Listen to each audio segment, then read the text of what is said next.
Welcome back to the Bruderhof YouTube channel. We are on chapter 31 of this wonderful volume, Following the Call, Living the Sermon on the Mount Together. And we are at this point working through line by line the Lord's Prayer, which is the prayer that Jesus taught his disciples, of course. And this week we're considering the line, Matthew 6:9, hallowed be your name. Doreen, what does hallowed signify to you?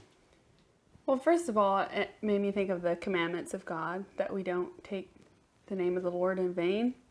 And I think that it's that ultimate recognition that there's power in invoking God's name, and to not just do that blithely or without any thought or regard to what you're actually invoking.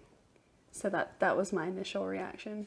I think that very clearly encapsulates what this chapter is about. Hallowed or holy, in some translations, means set apart, something that's set apart from the everyday and the mundane.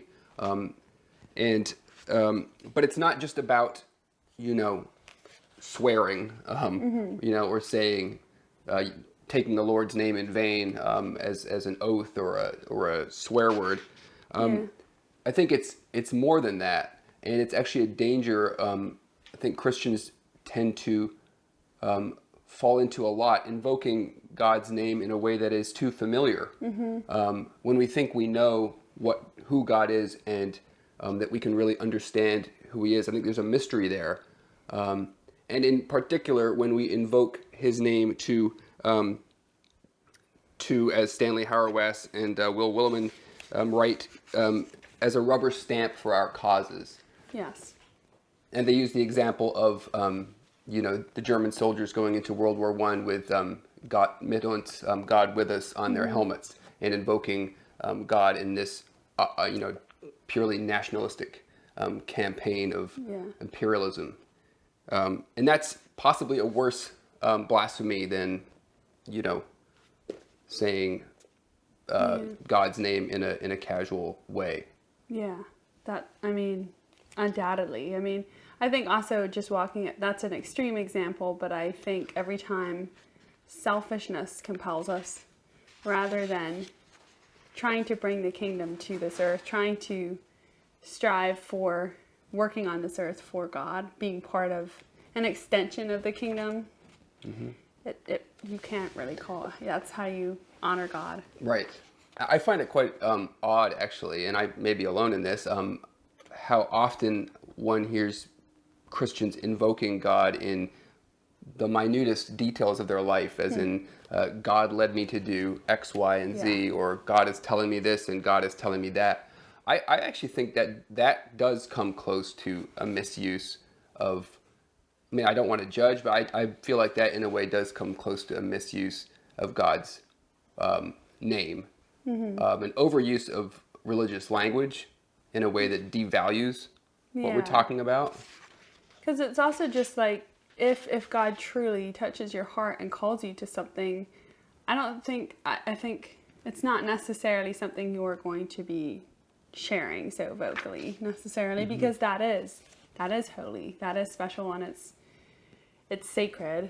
It's not something that you can just brashly and superficially trumpet on social media or whatever. Leonardo Boff, the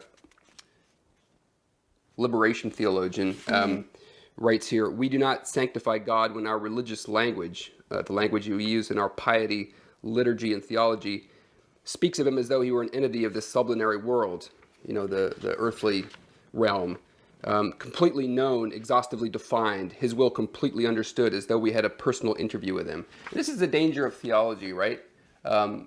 Which, attempts to reduce God to ideas, human ideas, and impose human logic, where actually we need to have a lot more reverence in the sense of we don't know. And feeling like that's why we're asking, because we don't know. And then also just seeking help. We're asking collectively too. There's power in that.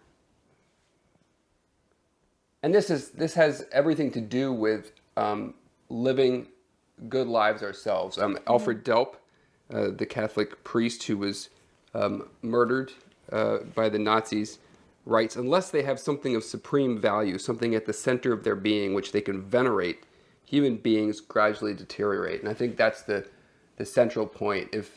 If the holy name of God and our conception of him is not held, sacred, our center, we lose our center. Yeah. And then it just becomes malleable. It's not that foundation and pillar that it is anymore in our lives. So I guess the challenge, as with every line that we're discussing here, is as we pray this prayer, we really think, what are we saying when we say each of these lines? Hallowed be thy name. So that's this week. And next week we will turn to God's kingdom, your kingdom come. There'll be a lot to think about then. See you next week.